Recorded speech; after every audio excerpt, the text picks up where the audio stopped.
When I kicked in that hospital door, I wasn't the soldier anymore. I was a father looking at my daughter bleeding under police guard. Her face stitched, her hand twitching. 9 names whispered in her half-conscious breath, all local boys. But what made me freeze cold wasn't her wounds. It was the 2 cops outside laughing, deleting the report before I even spoke a word. Hit like, subscribe for more betrayal stories, and comment your city or country. They say once you've lived in the dark long enough, your eyes adjust. But nothing in my years of Black Ops training prepared me for that sterile white room or the smell of lost innocence. The heart monitor ticked like a grenade timer. My daughter, Ivy, 20 years old, all ribs and heartbreak, lying there like the world had folded on her. The nurse whispered, "She's been asking for you, sir." I didn't answer. I just stared at the dried blood under her fingernails, the kind you only see when someone fights back. Her pulse jumped when she sensed me there. "Dad," she barely breathed. "They said you'd never find out." My throat went dry. "Who, Ivy?" She tried to talk, but her voice cracked under tubes and trauma. The words came out broken. 9 of them. Laughed while they did it. I squeezed her hand and felt that old urge rise, the one I buried years ago after the missions went classified. Rage. But beneath that, guilt. I had traded birthdays for battlefields. A detective stepped in, flipping his notebook like he'd just spilled coffee, uninterested, mechanical.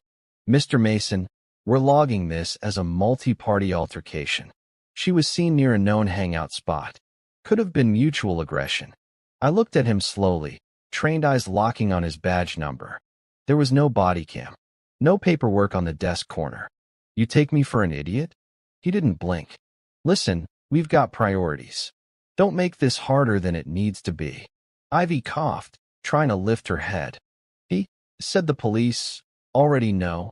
Then her monitor beeped wild. She seized, just for a second, before the nurse rushed in. I was frozen in place, hearing every tick like distant gunfire. Outside that room, 2 officers stood whispering in the corner. I caught one phrase, just one. "File's already gone." Captain said wipe everything. Crazy vet doesn't need details clogging his grief. Crazy vet. They didn't know who I used to be. I spent that night in the hospital parking lot, watching fog swirl around the floodlights. My hands trembled not because I was scared, but because I was holding back training that once came natural. In my years as Black Ops, I learned that justice only exists when men force it into existence. But this was my own blood. I didn't trust myself to think straight. Next morning, I found the police station buzzing like a broken hive. Deputy pretended she didn't remember my name, the report number, or even Ivy's assault. "System glitch," she said. "System glitch with my daughter's life hanging in between." I left the station quiet, but inside, I was reliving memories of classified missions. Times we erased full operations with one command. Now they were using the same erasure on a girl. My girl. By afternoon, I made 2 calls. First to Julian, my old intel tech from the unit, the only man who knew what I'd done for this country. Second, to a name that hadn't left my lips since the divorce, Harper, my ex-wife. Julian picked up fast, his voice still sharp. "Didn't expect to hear from you again, Mason. You still off-grid?" "Not anymore. I need you to trace a deleted police report. Timestamp. Last night, 2:17 hours. Victim's name, Ivy Mason." There was a pause long enough to make my blood run colder. "Mason," Julian said. "You sure you want me digging there?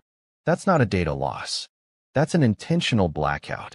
"Then trace who ordered it." When I hung up, Harper finally answered. Her tone was distant, controlled. "I heard about Ivy." "How bad?" "Bad enough I can't sleep." She sighed, like someone who knew more than she wanted to admit. "We shouldn't talk over the phone," she whispered. "Just let the police handle it." "The same police who deleted her report?" Silence. Then a click. She hung up. That evening, I sat by Ivy's bedside again. Machines softly beeped. Her face was pale, her breath light. I promised her under my breath, "You don't worry, baby. I'm not calling in soldiers this time." Just the truth. But even as I said it, I didn't believe myself. Because men like me, we weren't built for peace. Outside her window, I spotted the same black SUV passing slow under the hospital lights. Tinted glass. Government plate frame. I knew that type of shift pattern, surveillance rotation. Someone wasn't just watching my daughter, they were watching me. And when the SUV parked across the street, engine idling, I saw one silhouette move. A man holding a phone against his ear, turning straight toward Ivy's window. I pressed my hand against the display glass between us, my reflection colliding with hers. The soldier in me whispered what the father tried to ignore. You're already back in the field, Mason. Whether you want it or not. And for the first time since I left combat zones, I felt something dangerous, calm. The kind that comes right before a storm. By dawn, the black SUV was gone. But I knew what it meant. Someone wanted me to stop asking questions. I didn't. Inside the hospital, Ivy's room was silent except for the soft hiss of oxygen. The nurse said she hadn't spoken again. I brushed her hair off her forehead, whispering, "You hold on. I'll get them all, but not with a gun this time." I stepped out before sunrise, my mind running operational models like old missions. No weapons, no backup, just truth as leverage. At the precinct, the same sergeant avoided my eyes. "Sir, I already told you. You didn't tell me anything," I cut in. "You're part of it, aren't you?" He stiffened. "Look, I don't know what you're talking about. Please leave before I have to." I slammed my ID card on the counter. The faded black ops insignia still carried weight. "Before you what?" "File another deleted report." He swallowed hard before gesturing toward the back offices. "Captain's in today. You can talk to him if you want." That was progress. Dangerous progress. Captain Wallace's office stood too clean. The blinds half shut. He was mid-coffee when I walked in. "Mr. Mason," he said, his voice oiled with fake authority. "I know you're upset. Upset." I repeated quietly. "Try trained." He smirked, setting the cup down. "You had your time, soldier. But this is civilian ground. I suggest you let professionals handle it." I took a single step closer. "The professionals who deleted her footage and filed her as a violent offender while she's in a coma?" He didn't respond, just stared until my reflection shifted in his glass frame. I saw his finger tap twice on the desk, subtle signal to someone outside. "Back up." I turned before the door opened. Two patrolmen waiting, hands near belts. "We're done here," he said. "Not yet," I replied. "Not until I see every report you buried." He leaned back slowly. "You won't find anything. It's already gone." That phrase again, same as the man in the SUV. It wasn't coincidence. It was a script. I left calmly, but inside I was counting. 5 heartbeats, 7 steps, 20 seconds to reach my car. I'd lived through ambushes with less warning. At noon, my burner vibrated. "Julian." His voice came low, tight. "You were right, Mason." I cracked their archive. The report wasn't just deleted, it was rerouted through federal terminal access. Whoever did it used a Department of Justice backdoor.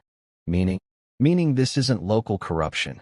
Someone hires laundering the deletion chain, and not for the first time. I shut my eyes for a moment. "Names." He hesitated. Captain Wallace's credentials confirmed the deletion, but his authorization was cleared by a secondary phone, registered under Harper Mason. I went silent. Julian sighed. "You sure you want the rest?" "Say it." "She's been taking deposits from the father of one of the 9 suspects. Regular transfers. Cleaned through charity accounts. The kind rich families used to pay off silence." It hit harder than any bullet ever had. "You're saying my ex-wife sold her daughter out." "Mason, I'm saying somebody paid her to stay quiet." The line went dead before I could answer. Harper's house still looked postcard perfect when I reached it. The same porch lights, same wind chimes Ivy painted when she was 10. My chest felt heavier with every step. When she opened the door, she froze. "Mason, you can't just show up like this." Ivy's file vanished. "And your name's attached to the officer who made it happen." Her face drained. "Where did you hear that?" From someone who still believes in honesty. She turned away, trembling. You don't understand. They said, if I didn't cooperate, they'd make it worse for her. Worse. I snapped.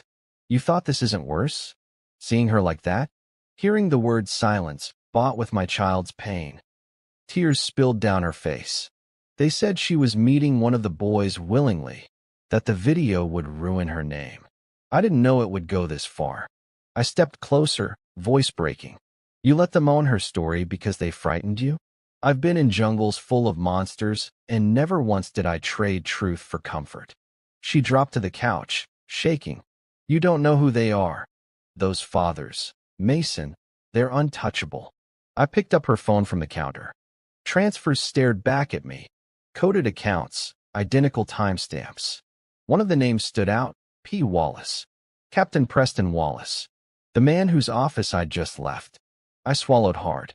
So that's how the circle completes. Harper whispered, what are you going to do? What I always do, I said quietly. Finish what someone tried to erase. Outside, headlights washed across the driveway. Not police. Black sedan. No plates. Down, I said. She ducked instinctively as two men stepped out, both wearing dark suits. The first knocked once, pretending polite. The second adjusted his jacket, weapon bulged clear under fabric. I opened the door before they could. Evening. The taller one smiled. You Mason? Depends who's asking. We're associates of Captain Wallace. Just checking in. You've been visiting a few places you shouldn't. I crossed my arms. And if I don't stop? He grinned. Then your problems multiply. He reached into his vest, too fast. My instinct took over. His arm bent backward before he knew it, and he hit the porch rail hard. The second one lunged, too slow. I slammed him into the wall, ripped the pistol free, and shoved it back into his chest. Tell Preston he picked the wrong father, I said. The taller one wheezed. You can't hide forever, soldier. These men, I don't hide. I cut in. I track. I left both men alive but shaken, their silence worth more than death. When I got back to the car, Julian's second message waited. You were right. Found the deleted bodycam cache. 9 fathers, 1 police captain, 1 retired judge named Victor Hale. Files coming through now. I clicked the attachment and saw Ivy's name tagged under private case. No public record. A still frame loaded. Her face. Surrounded. Pleading. And behind the boys? A group of older men pulling gloves on. One looked straight into the camera. Victor Hale. I shut the laptop quietly. My reflection stared back at me. The soldier they'd tried to bury was awake again. And this time, it wasn't about war. It was about truth. The sound of rain began just as I closed the laptop. Heavy and steady, like the world trying to wash away something foul. But nothing could rinse what I'd seen. 9 privileged sons smirking while my daughter begged for help. And their fathers, not intervening, not horrified, managing the scene. I sat there for a long time, just watching the storm through the windshield. My hands didn't tremble anymore. That scared me, because it meant I was back in mission mode. Julian's voice buzzed in my ear through the earpiece. You got it, Mason? Yeah, I said, staring at the still frame frozen on the screen. But it's not enough. I want the original footage, not screenshots. You realize what you're asking for? That's buried behind judicial clearance. Judge Victor signed those encryptions himself. Then I start with the people he's protecting. I thought you said no war. I looked out into the endless dark beyond the parking lot. Not war, Julian. Audit. By morning, Harper sat at her dining table, eyes hollow from the night before. She'd opened the door before I knocked, like she'd been sitting there rehearsing what to say. I didn't sleep, she admitted, voice raw. Guilt has that effect, I said evenly. She flinched. You think I don't hate myself? Those men, they made it sound like it was just a drunken accident. I wanted to believe that. I stared at her, unreadable. What did they promise you? She hesitated, then slid an envelope across the table. They said if I stayed silent, they'd cover Ivy's treatment and make the story disappear before it hit the news. I opened it. Thick stacks of cash, New bills, cereals clean, no fingerprints. This isn't help, Harper. This is evidence. Tears trembled in her eyes. I didn't know what else to do. You were always gone. Every time I needed you, you were halfway across the world. Her words hit something sharp in me. I sat down, the soldier gone, just a father bleeding under the weight of memory.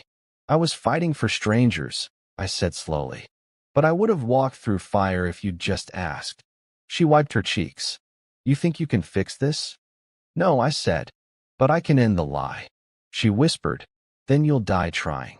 I stood and leaned close enough for her to see the years in my face. Then it'll be on record this time. That same afternoon, Julian texted an address, an abandoned law office linked to Victor Hale, the retired judge. When I arrived, the place looked untouched for years. Dust on the blinds, faint smell of old paper.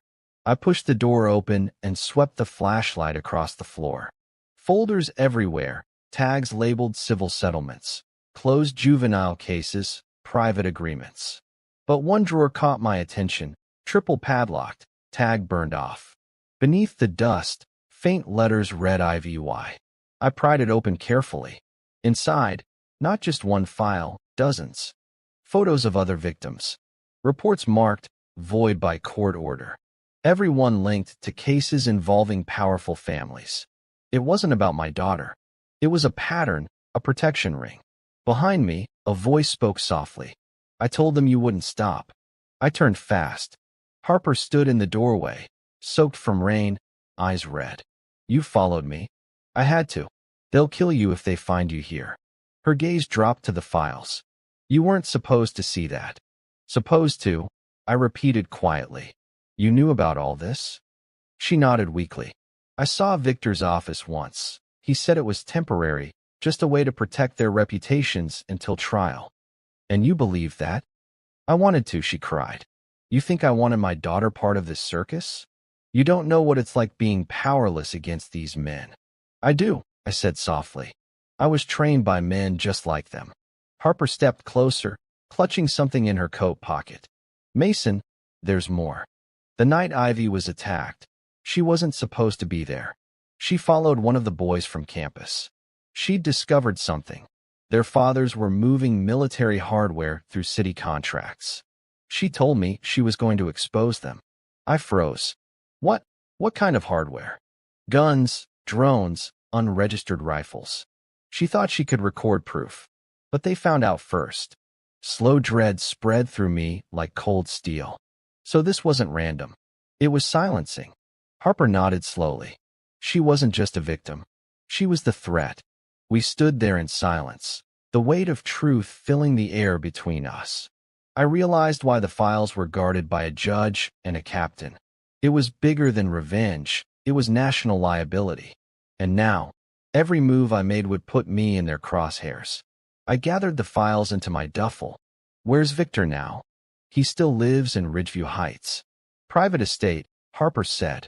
He plays golf with half the state's prosecutors. Then he won't see me coming. She stepped in front of me.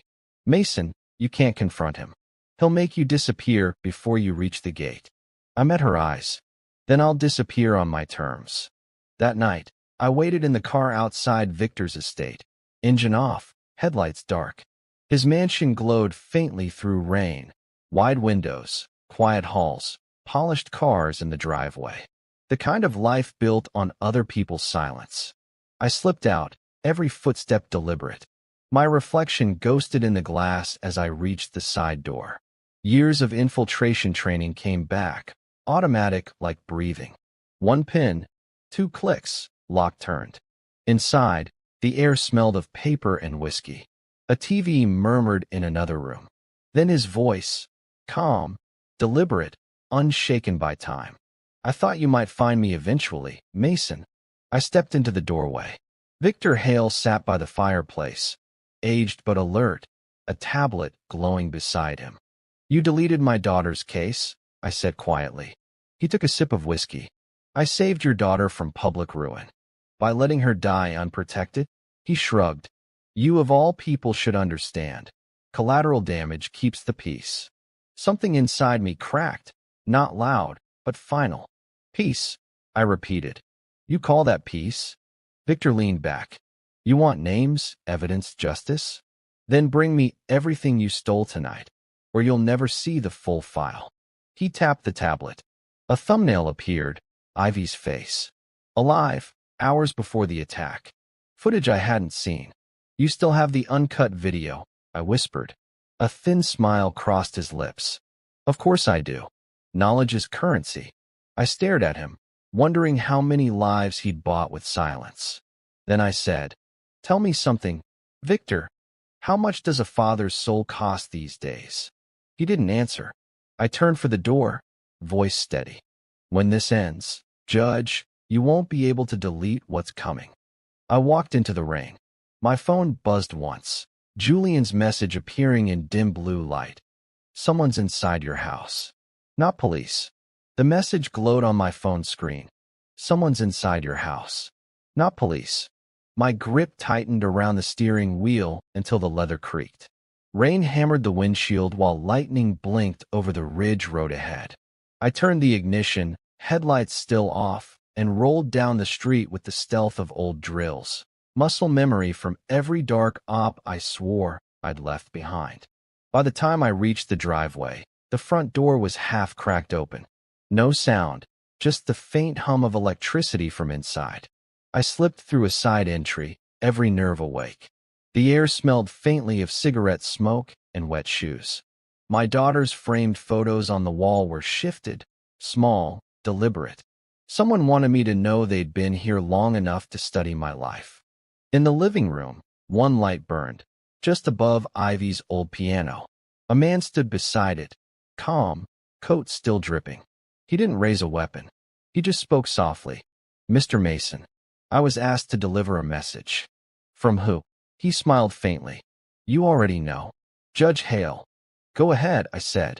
He recommends you drop the matter. In return, he'll see to your safety. Your ex-wife's too, though hers depends on continued silence. And if I don't drop it? That thin calm didn't change. Then we pretend your daughter's file never existed, and neither did you. He leaned forward slightly, letting me see the pistol tucked at his waist, standard intimidation. The mistake he made was assuming I'd flinch like the others. I took one step closer, then another. When he raised his voice, I moved faster, shoulder against his chest, elbow into his forearm, gun turned, click. He stumbled back into the piano's wooden edge with a dull note that vibrated through the room. His breath hitched. You think you scare me? I'm counting on it, I said. Tell Victor there's no deal. And tell your boss's boss I'm done playing civilian. I shoved him toward the open door. He staggered out, humiliated, alive. Sending corpses would make headlines. Sending fear would keep them guessing.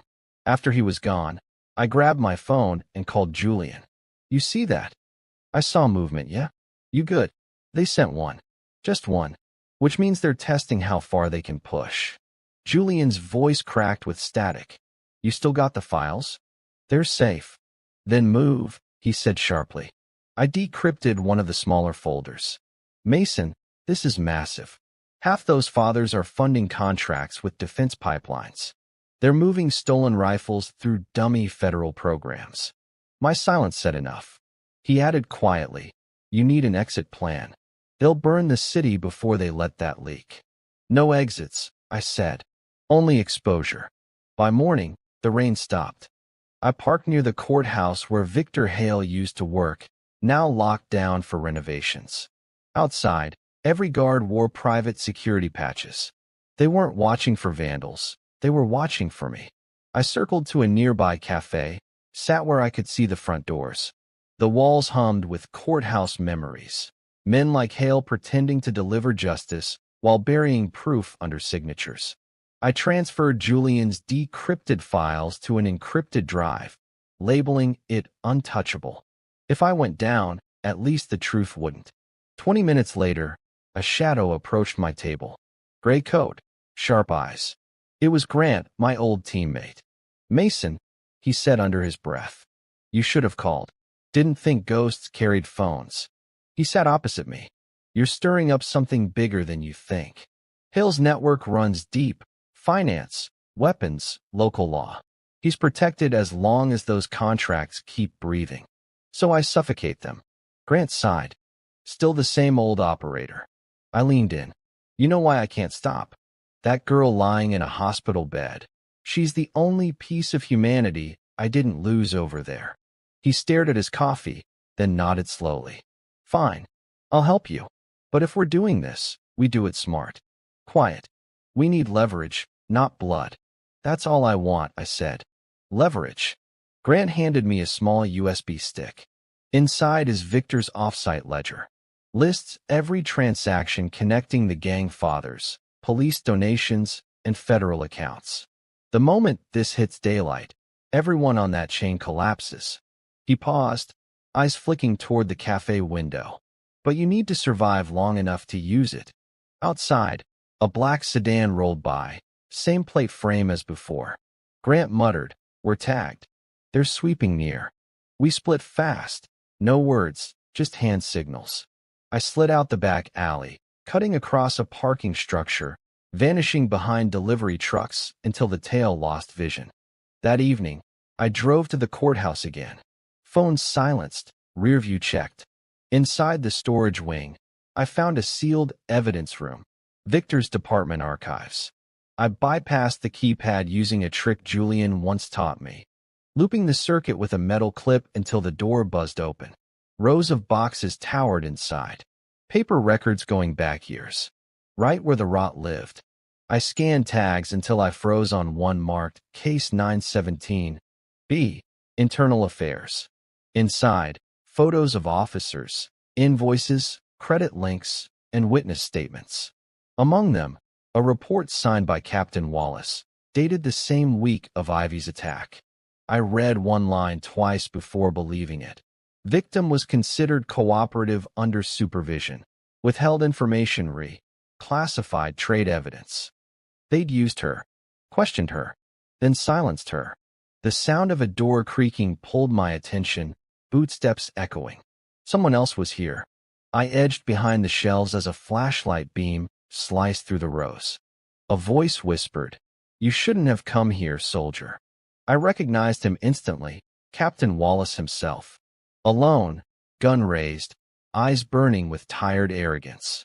He said, We both know how this ends. You hand over what you found, maybe you walk out. I stayed still, like you let my daughter walk out. That was an accident, he snapped. She stuck her neck where it didn't belong.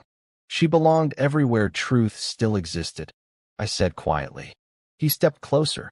You can't win, Mason. Every file you touch gets buried twice as deep.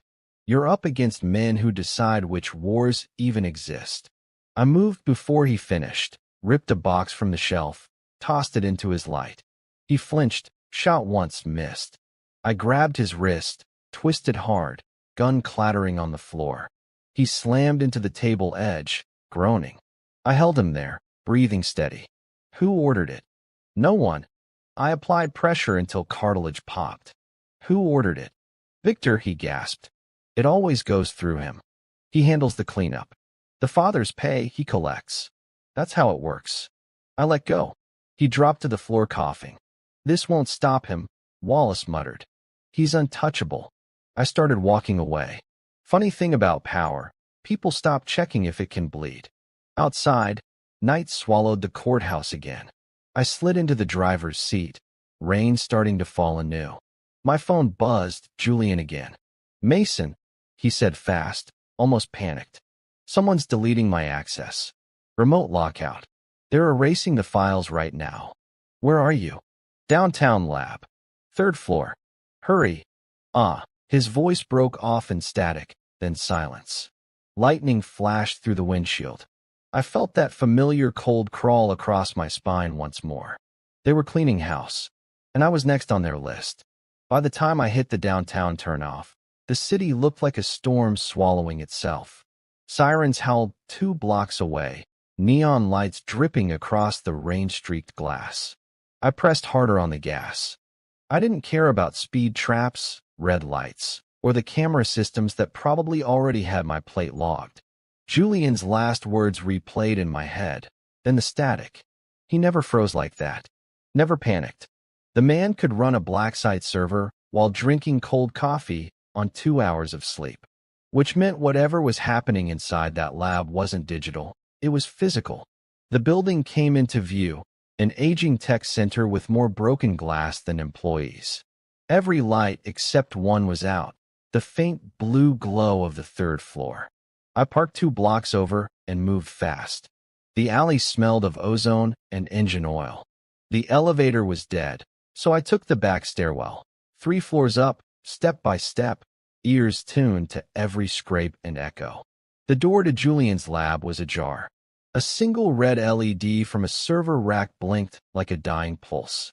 The smell hit me first, gun oil and dust. Then I saw him. Julian was slumped over his console, head tilted forward. No blood, no visible wound. I checked his pulse. Still warm, but faint. Not a clean kill. Sedation. Behind him, every monitor ran code. Delete scripts looping endlessly. They weren't just wiping data. They were rewriting identities. Erasing both victim and hacker. I pressed his shoulder. Come on, tech man. Don't check out on me now. His eyes flickered. They found the mirror drive, he whispered. Who? Internal Affairs Task Unit. Supposedly. But it's not real IA, their black contract. You copy the footage? He nodded weakly. One set, physical drive, in drawer. I dug through the cabinet until my fingers hit metal. Thin, rectangular. The same drive I'd labeled untouchable. Then a noise cut through the hum. Footsteps in the hallway. Heavy. Coordinated. Not amateurs. Julian, don't move, I whispered. He tried to speak, but his throat closed again. I ducked behind a server stack as a trio of men entered, flashlights angled down. No uniforms, no badges. The lead man's voice carried that clipped order tone. Room secure. Target incapacitated. In the corner, one of them crouched near Julian, checked his pulse. Still breathing. Good, the leader said. We need him alive until the secondary deletes finish transmitting. Then, cleanup. They didn't see me move. Years of silent entry drills came back like muscle memory. I waited for the third man to separate. He did, stepping toward the far server wall to check the backups. I slipped behind him, yanked his collar, and slammed him into the rack with just enough force to knock him cold without breaking metal. The sound drew the second man's attention. He turned, gun raised. I grabbed the first man's weapon mid-fall, fired low, single controlled shot. Leg hit. He went down screaming. The leader swung around fast, sharp reflexes. I barely rolled behind a table as his round shattered glass overhead. Black Ops training, he shouted. They warned me you'd be a problem. Guess they were right, I said, sliding out from cover, returning fire. 2 shots. One clipped his shoulder, spinning him hard against the doorframe. He dropped the gun but stayed conscious. You don't understand what you're inside of, Mason. This isn't corruption, it's continuity. Patriotic continuity. We maintain stability when your kind breaks things open. I advanced, weapon leveled. You call this stability? Drugging a witness, stabbing a kid, deleting truth. You think your daughter was innocent. He spat, blood mixing with rainwater seeping under the door. She tried to expose our system. She recorded things never meant for daylight. You should have taught her better. I froze, just long enough for his hand to flick open a small black object. Trigger switch. I dove behind the desk as a flash charge erupted, tearing through the smaller servers. Smoke and fire filled the air, lighting the room in pulses. Through the gray haze, I saw him run, stumbling, bleeding, but escaping down the hall. Julian coughed, eyes barely open. Go, he rasped. Get the drive out. I rigged mirror protocols. Can you move? He shook his head weakly. No one stays behind, I said, grabbing his shoulder, dragging him toward the stairwell.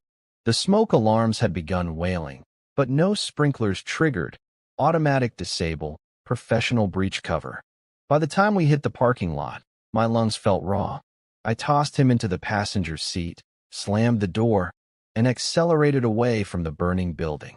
Half a mile later, His breathing evened out. He whispered, "That drive, they'll hunt you now. It's the only uncorrupted link to Hale's network. If you leak it, you cripple them all. That's the plan." He looked at me through half-blind eyes. "No, Mason. You cripple the government too. That's what they're using military contracts as shields. You leak this, every operation attached collapses. Not just the corrupt ones." "I'm not leaking soldiers' names," I said. "Only the men who weaponized silence." He smiled faintly before passing out again. By morning, news drones hovered over the city, broadcasting data leak causes fire at local lab. They called it a technical overload. No mention of gunfire, no signs of bodies. Clean cover, just as predicted. I parked outside a safe house, one I'd built years ago under an assumed name. Inside, I set Julian on the couch, set up the laptop, and slipped in the drive. A dozen folders opened, names attached: Preston Wallace, Victor Hale, Senator Kellen Moore, corporate recipients, even a few defense contractors I'd briefed in my past life. The files were encrypted with identical markers, the same backdoor Julian mentioned, Federal Asset Clearance Committee. They'd created a shadow branch under the justice system to move military stock and bury civilian casualties along the way. As the data loaded, I saw more familiar names: pilots, analysts, soldiers who died in missions I'd led. Their losses recorded falsely under domestic incidents. I wasn't just fighting to clear my daughter's case. I was wading through ghosts of my own making. The phone buzzed again. Blocked number. I didn't answer, but the voicemail arrived anyway. The voice was calm, old, and venomous. "Mason, Judge Hale here. You've left bodies behind and burned taxpayer property. You want truth? Come talk. One-on-one. Bring the drive." I played it again, my knuckles widening around the phone. He was calling me out. But not to exchange files. He wanted control. I looked at Julian, still unconscious, and dialed Grant's emergency code. 3 rings. "You're still breathing," Grant said, tone dry. "IA's been buzzing all morning." Half their comms went dark. Because they were raiding us. Hale set me up. "Where's Julian?" "Alive, but out." "Then listen close," Grant said. "You can't meet Hale alone. He's old, but he's protected by men who make ghosts disappear before sunrise." "Doesn't matter," I muttered. "He wants me face to face." "That means he's scared. Or overconfident," Grant replied. "Either way, record everything." Already planned to. I tracked Hale's call to his private residence, the same estate I'd breached once before. When I reached the gated entrance, it was different this time. No guards visible, no vehicles. Too quiet for comfort. The door opened the moment I stepped in, as if motion triggered. Inside, the fireplace burned again, same chair turned toward the blaze. Victor Hale didn't stand when I entered. He simply poured another drink. "You came sooner than expected." "Curiosity kills anxiety," I said. He smiled. "Do you know what Black Ops men lack the most after service? Purpose. You crave structure, morality, cause. So tell me, when you break this story, what then? You think truth feeds you? It won't. It'll kill everything left of you." I didn't respond. I set the drive on the table. "You built an empire on silence. Tonight it ends." He looked at it like a relic. "No, Mason. Tonight you realize there's no such thing as clean justice. Every system requires dirt to grow. You just refuse to play gardener. That's one way to justify rot," I said. He leaned forward. "You could join me. I could refile your daughter's legacy. Make her a whistleblower, not a scandal. Protect her name. That's what you want, isn't it?" I froze. "What are you offering?" "Loyalty. The same thing you offered this country for decades. In return, I bury your sins and elevate hers." "And what do you get?" He smiled thinly. "You don't upload the drive." Silence. Then the faint chime of my watch timer, data sync complete. The files had already transmitted to Grant's secure network 15 seconds before I entered. I said softly, "You're too late, Victor." His hand moved for the pistol under his chair. But this time I was faster. My foot hit the desk's edge, flipping it. and the gun clattered away. He shouted, "You think the world will thank you for exposing its protectors? You'll unravel everything." "No," I said coldly. "I'll rebuild whatever decent parts left." He laughed, dry, bitter. "Then say goodbye to the life you knew." "Already did." I turned for the door. Behind me, I heard him mutter, almost gently, "Your daughter wasn't supposed to die that night. She was supposed to talk." I stopped. "What?" "She met with someone before the attack. Someone you know. Someone military." I spun back, but Victor only smiled again. "You'll find out soon enough. Truth's heavier when it wears your own face." The words burned all the way to the marrow as I walked out. Outside, rain hissed through the trees, and my phone vibrated. Grant again. "Good news and bad," he said flatly. "Good. You blew the files wide. They're trending across every dark circuit. Bad. The police precinct's gone dark. All records purged. Officers detained or missing. And the 9 fathers? Unaccounted for." The sound of gunfire crackled faintly near the call's edge. "Grant." Static. Then his voice, strained. "They're coming for me too. Hale's people and the fathers. You better hurry." I ran for the car, engine roaring as rain exploded against the windshield. The city lights bled into streaks ahead, and somewhere in that chaos, 9 men were gathering again, armed, desperate, and cornered. The highway stretched like a scar cutting through the rain. My wipers barely kept rhythm with my pulse. Grant's voice had vanished after gunfire, then silence. Somewhere on the east docks, he'd gone dark. I gripped the wheel, feeling the weight of the flash drive still in my pocket.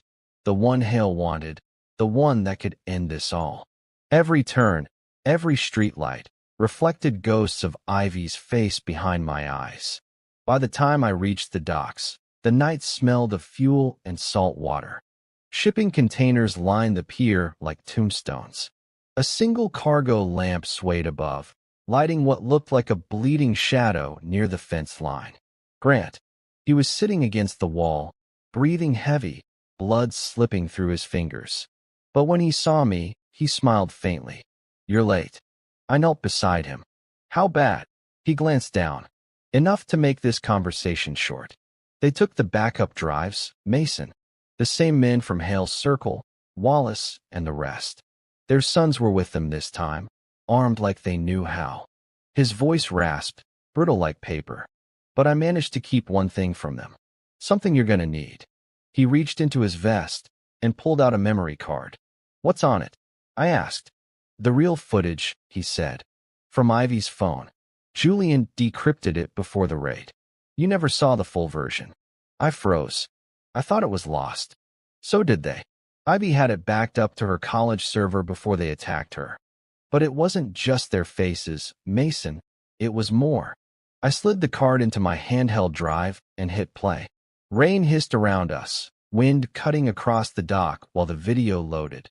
Grainy night vision, shaky camera movement. Ivy's voice, scared but steady, filled the air. "They think I don't know, but I caught them transferring weapons through the shipping yards. 9 trucks. Same serials Dad mentioned in the classified inventory last year. If this gets out, it'll prove." The image jolted. Figures ran into frame, shadows chasing her. Then the screams, the chaos, phones dropping. Ivy's last flicker of life filled the screen. One of the fathers, Preston Wallace, yelling, "Get that camera, and call Victor." Then everything went black. I stopped the playback, jaw clenched so tight my teeth hurt. Grant whispered, "This isn't a gang attack anymore, Mason. It's a federal cover-up. Your daughter died trying to expose it." My hands trembled, rage, grief, disbelief blending into something wordless. She trusted me to protect her. Grant tried to speak, but his breath faltered. "You still can. Finish it. Make her voice the last one they can erase." He exhaled once, still quiet. The waves hit the pier, echoing like distant artillery. I closed his eyes gently, a silent salute for a soldier who died fighting a different kind of war. Then I slid the card into my pocket beside the flash drive and stood up. Somewhere behind the container wall, an engine started. Lights flickered. 2, then 3 vehicles. I crouched behind cover and peered through the shadows. Police cruisers. But no sirens. No uniforms. Just black coats and armed silhouettes stepping into the ring. Wallace climbed out first, bandage still fresh from the courthouse fight. Behind him, 2 younger men carrying semi-autos, faces too young, eyes too empty. His sons. He shouted, "You think leaking files makes you a hero, Mason? You turned a private matter into a spectacle. She was your victim." I called back. "You could have stopped them." He sneered. "We did what we had to do. She was trespassing, recording restricted shipments. You don't cross the men who feed this system." "And the system?" I snapped. "It's feeding on kids now." Wallace raised his gun. "She sinned against structure. You always thought rules never applied to you Black Ops freaks. Time to learn consequences." His sons moved wide, flanking positions perfectly, training sharp, practiced. My stomach turned. They'd been raised for this. I ducked low as bullets tore through the container behind me. One round nicked my sleeve, the heat burning my arm. I rolled between crates, grabbed Grant's dropped sidearm, and returned 2 quick shots. Distraction, not kill. I wasn't here for revenge. Only proof. As they ducked, I powered on my phone, livestream mode already primed from Julian's protocols. 1 click, and the video of Ivy's recording uploaded straight to the secure data feed. Wallace didn't realize until the echo of his own voice filled the air, his recorded line from the footage, "Get that camera and call Victor." The sound bounced off metal and water like judgment itself. His face paled. "What did you do?" "Made sure the world heard your confession," I said. He panicked, firing wildly until one of his sons shouted, "Dad, online feeds are blowing up." They pulled out burner phones, screens glowing with the same video, now spreading everywhere. Wallace screamed in fury, turned his gun toward me again, but before he fired, headlights burst across the dock. Federal SUVs skidded into view, real agents this time, not his puppets. Orders barked, rifles raised. "Drop your weapons." The boys hesitated. Wallace didn't. He lifted his gun toward the agents and fired 1 reckless shot, then fell when 2 rounds hit center mass. He crumpled soundlessly beside the pier, his weapon sinking beneath the tide. His sons were handcuffed seconds later, shouting their father's name into the storm. I stayed very still, hands raised, until one agent recognized me from the old clearance files. "Captain Mason," he said carefully, "we've been tracking this data breach for 48 hours. You just blew a federal ring wide open." Ivy Mason blew it open. I corrected, voice flat. "She recorded it. I just pressed upload." He nodded slowly. "You'll need to come with us. There'll be debriefs, hearings, later," I said, glancing at Grant's still body. "First, I bury a friend." By morning, the news had exploded.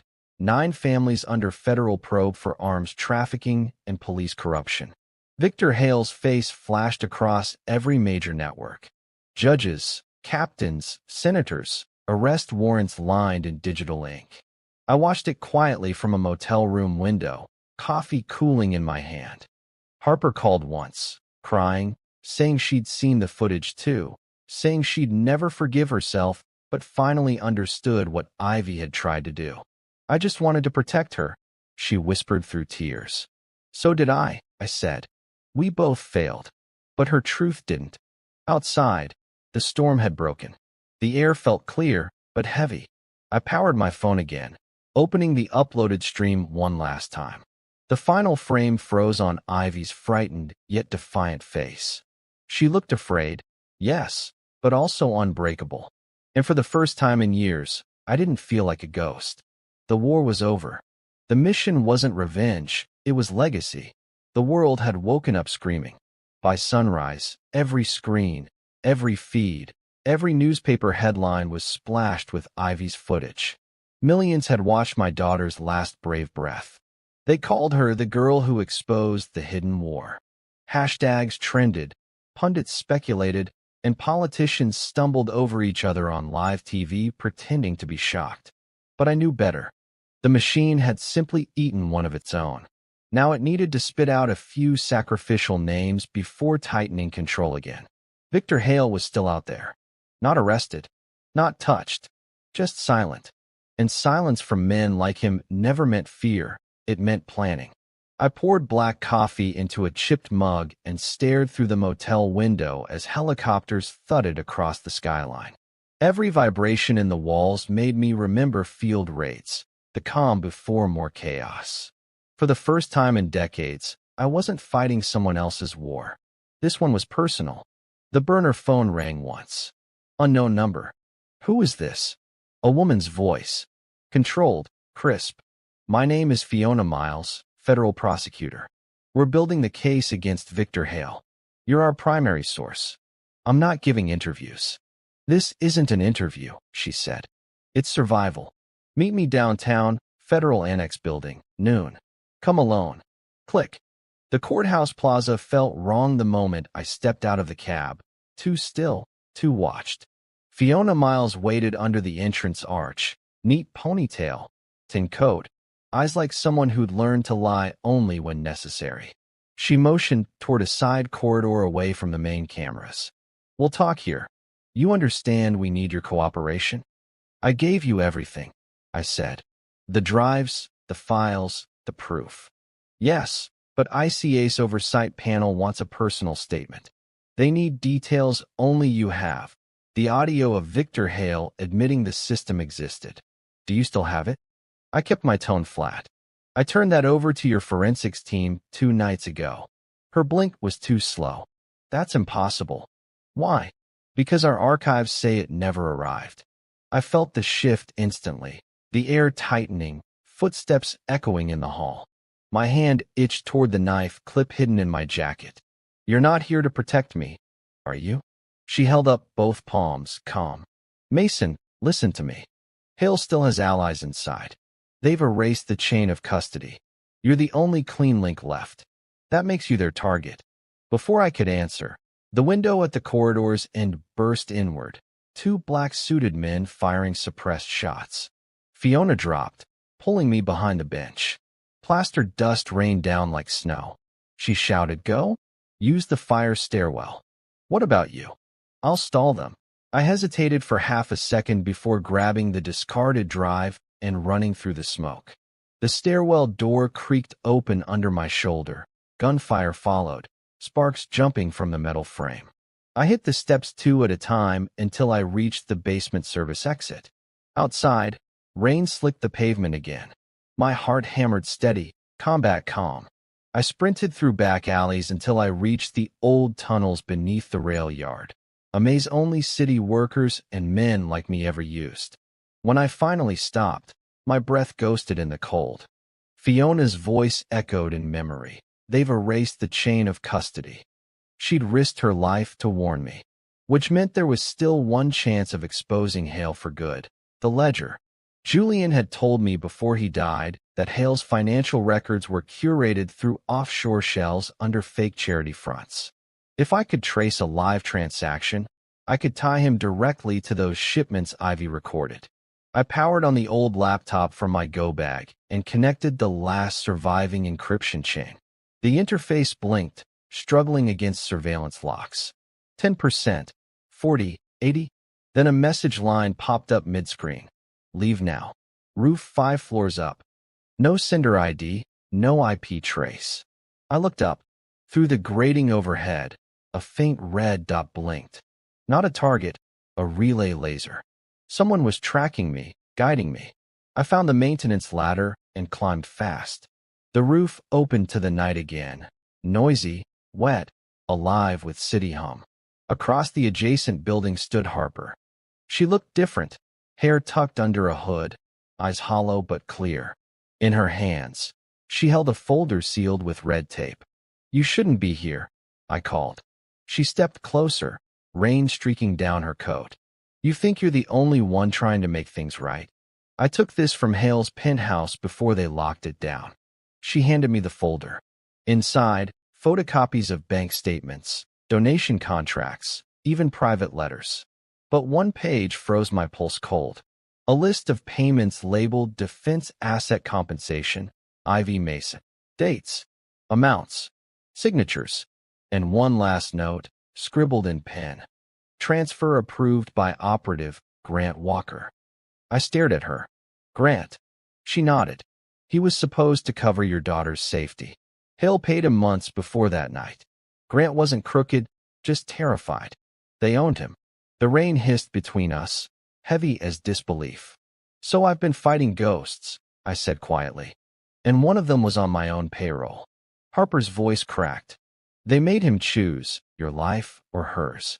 Something inside me hollowed out completely. And they took both. She touched my arm. Victor's still moving money. The files prove the network's alive. If you intercept their next transaction, you end it. How? Through Victor's attorney, Preston Hale Jr. He handles all transfers offshore. He's flying out tomorrow night. Catch him before the jet leaves. I stared at the skyline, then down at Harper. You're coming with me. She shook her head. They'll use me as leverage if I'm seen with you. You go alone. Just finish it, Mason. Do it for her. Before I could say more, searchlights swept across the rooftops. Drones hummed low, mechanical hornets tightening formation. They found me, she whispered. Run. No, she said. You still can. She pushed the folder into my hands just as the first drone fired, bursting glass and steel. I threw myself over the edge, rolled onto the next level down, and crawled beneath an exhaust vent. Smoke and gunfire lit up the rooftop above, her silhouette lost in chaos. For 3 long minutes, all I heard was rain. Then, silence. I pressed the folder to my chest, every heartbeat a vow. They'd taken everything. My team, my wife, my child. But now I had what they feared most, paper truth. The bloodlines of power had names, signatures, and bank codes, all hiding behind Hale's smirk. And when that jet tried leaving tomorrow night, I'd be waiting on the runway. The clock on the terminal wall read 10:47 p.m. when I entered Ridgeport Airfield. Private runways shimmered under slick rain, engines humming behind high gates wrapped in gold-tinted logos. On paper, this was a philanthropic foundation hub. In truth, it was where the 9 fathers gathered to hide billions in weapons contracts. And tonight, where one of them planned to vanish.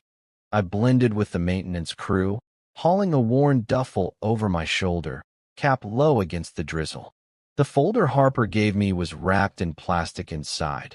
Every transaction, every check, every buried name rested heavy against my ribs like a heartbeat that refused to stop.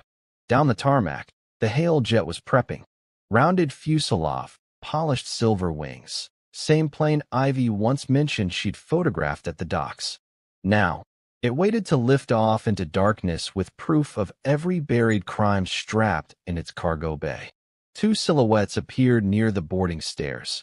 Preston Hale Jr. and his longtime advisor, Colin, both dressed too neatly for an emergency flight. Their conversation carried across the wind like sharp wire. Senator Moore's frozen assets don't concern me, Preston was saying. Father wants control of the leak narrative before sunrise. He promised me containment. His words still mean something. Colin replied, lower. Only if his disease doesn't kill him first. The old man's deteriorating fast. He coughed blood on the call earlier. I felt a cold satisfaction twist in my gut. Hale was dying, but still fighting to bury others with him. At the rear fence, 2 mercenaries in black jackets stood guard near the fuel trucks. I recognized the patch, Red Crest Security, one of Victor's private firms, same that raided Julian's lab. Familiar enemies, predictable routines. I waited until one of them stepped aside for a cigarette. Then I broke cover, moving with rain as my camouflage. A quick rush, one silent chokehold, one shift of weight, and the man sank into the mud soundlessly. The other turned, puzzled, and found the muzzle of his own rifle under his chin before he could blink. I left both breathing, tied, gagged, stripped of radios. Violence didn't feed justice anymore. it only delayed it. The next entry point was the jet hangar's side door, sealed but old-fashioned. 2 pins, one-time bypass, click. Inside, the blue-white floodlights cut cold lines across steel and exhaust haze. Preston's voice echoed closer now. "You have the archives ready?" he demanded. Colin answered, "Yes, sir. All physical drives shipped. Once that jet's airborne, we can scrub the rest remotely." I stepped from the shadows and said, "Not this time." They turned. Preston's perfect expression cracked when he recognized me. "You again? I thought you were detained by federal order." "You thought wrong." He motioned at Colin. "Call Hale. Now." I tossed the folder onto a nearby bench. It opened halfway, papers fluttering like ghosts of every lie his family told. "That's your father's handwriting," I said. "Transfer approvals. False shell signatures. My daughter's name's in there, listed as an asset." Colin froze. "You said the files were destroyed." Preston's jaw twitched. "They were. Unless you're bluffing, Mason."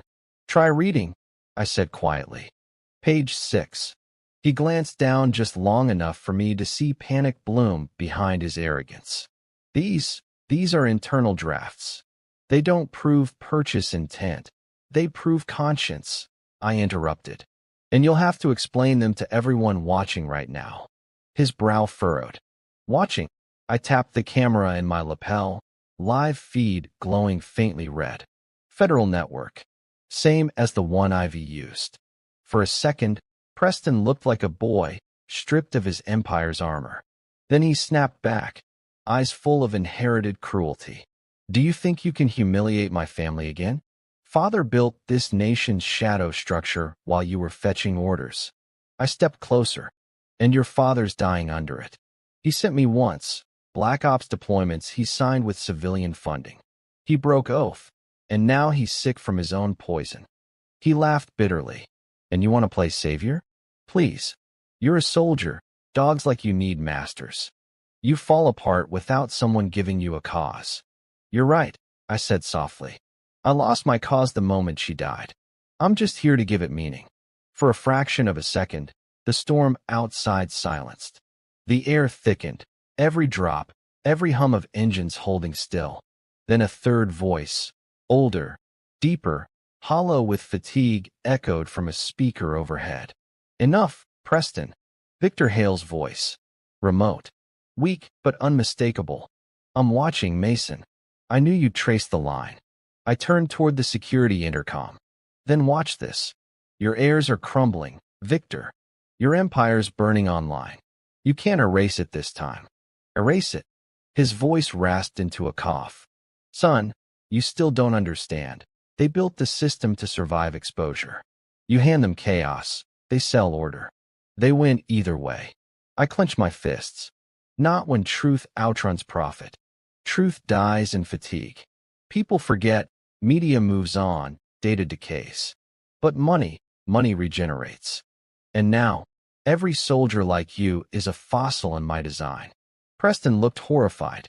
"Father, stop talking. They're recording this." There was a long pause. Then a sound like a labored sigh filled the hangar.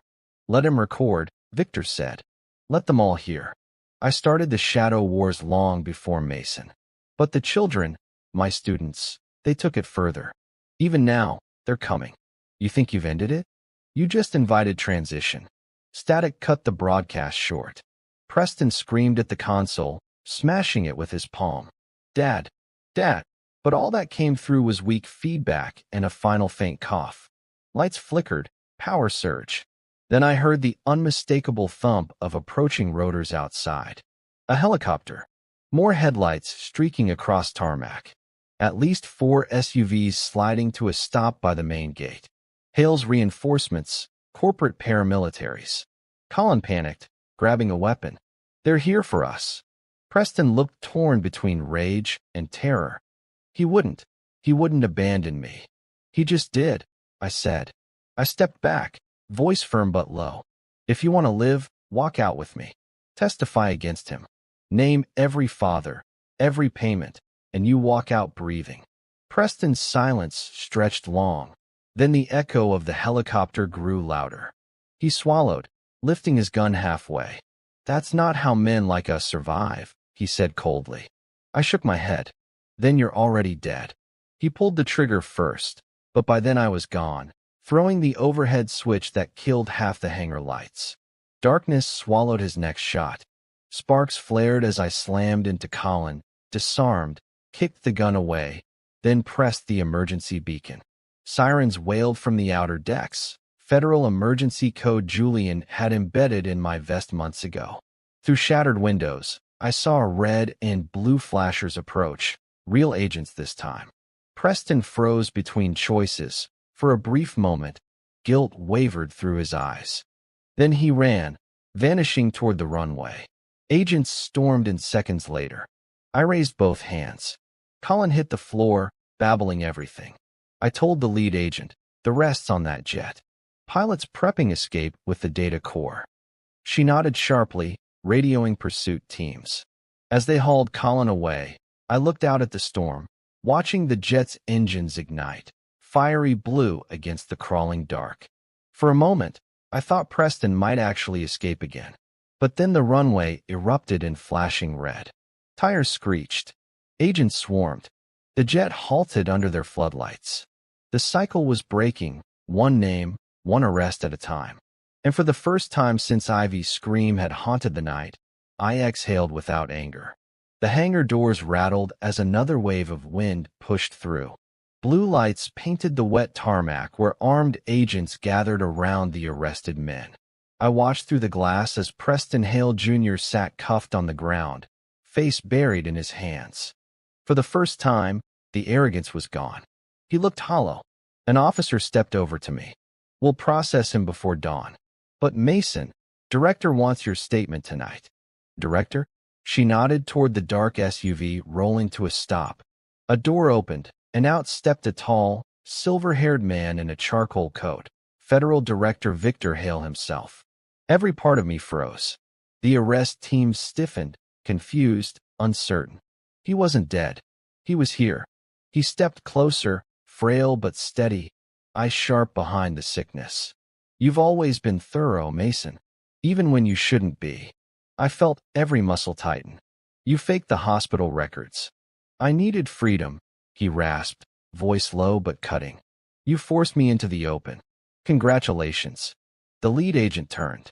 "Sir, we have orders from Justice Division, orders created by me."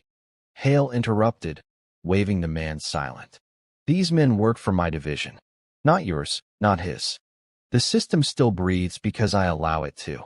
I stared at him, disgust curling in my gut. "You're still trying to play judge." He smiled faintly. "Not trying. Succeeding. While you've been chasing bloodlines, I've been negotiating power transfers. My empire doesn't die because one tired soldier got emotional." "I have everything," I said. "Bank logs, transcripts, shadow authorizations." "You're finished." He looked amused. "Do you really think the public distinguishes between truth and noise anymore? Tomorrow, your story will be a conspiracy thread, and I'll remain the man who cleaned it up." The agents exchanged nervous glances, unsure whether to cuff him or salute him. For a moment, I thought about the thousands of missions I'd done for handwritten orders like his. Classified memos signed for stability purposes. I was part of the disease I was trying to cure. "Why her?" I whispered, taking a step forward. "Why my daughter?" Hale tilted his head. "Because she was efficient. Bright, fearless, persistent, like you. She stumbled onto a shipment case we couldn't risk exposing. I wanted her quiet, not dead. But she resisted. They panicked. Things escalated." "You call that escalation?" I barked.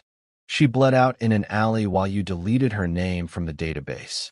He finally looked tired, grinding his jaw, eyes heavy. "Collateral is the price of security. You of all men understand that." Something snapped inside me, a clean, final break. "No," I said, voice sharp as glass. "Collateral is what cowards call consequence when they don't have the guts to face truth." Hale studied me. "Then shoot me. Make your justice the simple way." Someone behind him murmured, "Sir?" But he silenced them with a glance. "Go ahead, Mason. Finish it." It'll justify every headline they write about you tomorrow. I stepped forward until our faces were inches apart. His breath rattled like an old engine trying to die. You think ending you is justice? I said, I'm smarter than that. I want you alive, to watch your empire rot. His composure cracked. His lips trembled. You don't have the reach to strip me down. I raised my wrist, my watch flashing red again. Julian's final backup cycle. The automatic upload he'd set in motion the night he died. Real-time data transfer to international watchdogs, already bleeding through a dozen verified outlets. The agent's radios erupted with chatter. Sir, the files, they're public. Every classified payment directive, every user log. Hale's face fell. His breathing slowed. You wouldn't. I already did, I said. You taught me one rule, systems adapt. So I rewired yours. He tried to speak, but the words cracked before they formed. The power fell away from his posture. The father of shadows was finally a man facing daylight. The arresting agents closed in. One gently put cuffs on his trembling wrists. Hale didn't fight. He just stared at me as they led him toward the waiting car. I whispered after him. Ivy says hello. Hours passed. The airfield emptied, replaced by quiet hums of recovery crews. I sat alone at the far end of the runway, rain soaking through the seams of my jacket. It should have felt victorious, but it didn't. It felt hollow. Fiona Miles walked over, umbrella angled against the wind. You did it, she said. The files reached Geneva. Independent task forces are moving in. The operation's officially terminated. Terminated? I repeated softly. Nice word for a cleanup. She sat across from me on the wet steps. You still think none of this mattered? I think truth came late, I said. She should be alive to see it. Fiona nodded. Sometimes justice takes time. Sometimes it doesn't save who we love, but it saves everyone after. We watched the lights of the convoy fade onto the horizon, the one carrying Hale. After a long silence, she asked, What will you do now? I exhaled slowly. Bury my ghosts. She frowned gently. You have any left? All of them, I said. Then I stood up, shoving the rain off my hands. But they're quieter now. Her voice followed me as I walked away. You made the unthinkable happen, Mason. You proved corruption bleeds. I didn't look back. I didn't need to. The fight was done. But somewhere deep inside, I knew something still waited. The missing name in the chain of orders, the one Hale hadn't said aloud. Because wars like his never end with one arrest. They hide, shift, evolve. And I'd just drawn their attention all over again. Still, that didn't matter tonight. Tonight, my daughter's voice lived again. 3 weeks later, the city had changed. Not the skyline, not the noise, but the silence behind headlines. For once, it wasn't fear holding people quiet. It was awe. Ivy's footage had become evidence in the largest corruption takedown in state history. 9 families disgraced, careers erased, the judicial web torn apart. Victor Hale was gone, transferred under federal watch to a facility that no one dared name. They called it Victory. But Victory doesn't visit fathers like me. I sat on a park bench overlooking the river, same spot Ivy loved when she was little. Trees whispered in the winter wind, and the water carried reflections of newscasts glimmering across downtown screens. Her voice used to echo here. She'd skip stones and ask questions that could split my heart in half. Dad, are soldiers scared of their own shadows? Back then, I'd laugh it off. Now, I knew the answer. Yes, some of us are born in shadows, but only the lucky ones ever walk out. A jogger passed behind me, phone blaring headlines. Court denies bail for Preston Hale Jr., citing treason charges. I stared across the water and whispered, It's over, baby girl. Except it wasn't. Because earlier this morning, I'd received a letter. No sender. Just one line written in clean, heavy ink. Your daughter's footage was only the beginning. Folded inside were photographs. Surveillance shots. Men in dark suits, standing near the Ridgeport docks. The same docks from Ivy's video, but the cargo labels had changed. The shipments hadn't stopped. They just switched hands. The war I exposed was reborn under new names. I clenched the letter until the paper softened with rain. Then I smiled, a tired one, but real, because I understood now why Ivy did it. Truth doesn't rest. And maybe soldiers like us weren't meant to, either. Footsteps approached. Fiona Miles. She'd traded her prosecutor heels for plain boots, coat pulled tight. You got it too, she said quietly. So it continues, I replied. She nodded. Different players, same game. But this time, people are watching. You changed how they think about silence. I looked out over the water again. No, she did. Fiona placed something beside me. An old phone, screen cracked, but functional. Ivy's phone. Recovered from digital forensics, she explained. Final memo in her notes folder. I opened it, breath catching at her handwriting still etched across the screen. If truth ever costs my voice, I hope someone out there keeps talking. Those words didn't break me. They healed me. For the first time since that night, I wasn't angry anymore. I wasn't lost. I was exactly where I needed to be, between who I was and who I finally understood I could become. Tomorrow, I'll fly to D.C. to testify. After that, maybe the rooftops will be quiet again. Maybe I'll teach self-defense to kids the world keeps overlooking. Maybe I'll just disappear. But before I do, there's one last thing. For every tired soul listening right now, if you've ever lost someone to betrayal, corruption, or silence, let this story remind you. Justice is patience dressed as pain. And truth may bleed, but it never dies. Ivy proved that. And now, a question for you all. If you were in my place, if the system erased someone you loved, would you fight it head-on or expose it quietly from the shadows? Tell me in the comments. I want to read your truth. And also, tell me where you're watching from. Which city, which country, which corner of the world did Ivy's story reach tonight? If her courage touched you, tap that like not for me, but for every voice still unheard. And subscribe if you want more stories that strike where pain meets power. Because I promise you this, the next story I bring will burn deeper, hit harder, and remind you that even monsters have mirrors. So, until we meet again in the next thriller and epic revenge story, take care of your heart, protect your peace, and never stop listening for the truth hiding behind silence.